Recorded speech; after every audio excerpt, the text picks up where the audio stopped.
Sementara itu pemirsa, puluhan orang tua murid datangi kantor DPRD Kota Manado menolak penggabungan dua sekolah di Bunaken.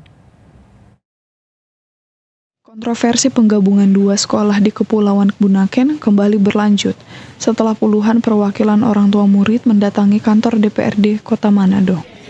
Perwakilan orang tua murid bersama masyarakat Bunaken turut membawa surat penolakan yang ditandatangani mayoritas orang tua murid SD Impres Bunaken.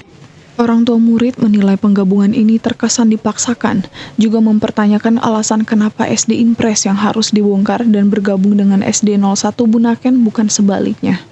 Kalau bilang masyarakat Bunaken dan orang tua itu tak berbohong gitu. Itu berita bohong itu, Pak. Jadi faktanya seperti apa, Pak? Faktanya sekarang kan orang tua murid semua tolak. Kalau digabungkan sekolah Impres itu dengan sekolah yang SDN 1 yang layak itu, Pak, SDN 1 negeri itu pindah ke Impres belakang. Sebab Impres belakang itu ruangannya luas, dia punya lokasi anak-anak bermain itu juga luas. Jadi layaknya itu SDN 1 itu pindah ke belakang, bukan dari Impres itu pindah ke muka. Itu yang harapan kami. Yang saya inginkan sampai ke pemerintah supaya pemerintah jangan bikin susah tuh rakyat. Selain itu, lokasi sekolah yang direncanakan untuk di-merger dianggap tidak representatif, baik ruangan kelas maupun halaman sekolah. Satu malam, besoknya sudah kering, ya kan? Jadi kalau alasan misalnya bising atau banjir, itu tidak kritis. Jadi kami jujur, masyarakat mewakili orang tua murid sangat-sangat tidak setuju itu, Pak.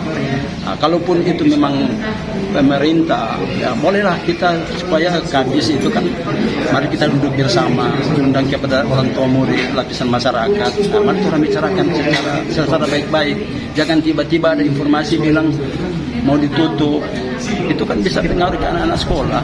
Termasuk cucu saya itu bilang, Pak itu semua dibongkar, itu kita punya sekolah. Kalau selesai habis ambil rapor, ya gimana ini? Kemudian itu ya, masa yang dari murid sedikit, murid banyak, mau pindah ke yang sedikit. Sepertinya yang sedikit itu digabung mana? Ya kan, kedua dia punya lokasi paling bagus di belakang Impres, karena jauh dari jalan lalu lintas kan. Sampai berita ini diturunkan, belum ada tanggapan dari pihak terkait dalam hal ini. Dinas Pendidikan Kota Manado, bahkan Dikda Kota Manado terkesan cuek terkait kelangsungan salah satu fasilitas pendidikan di Pulau Bunaken ini. Rizky Awaran Kiran melaporkan untuk Kawanua TV.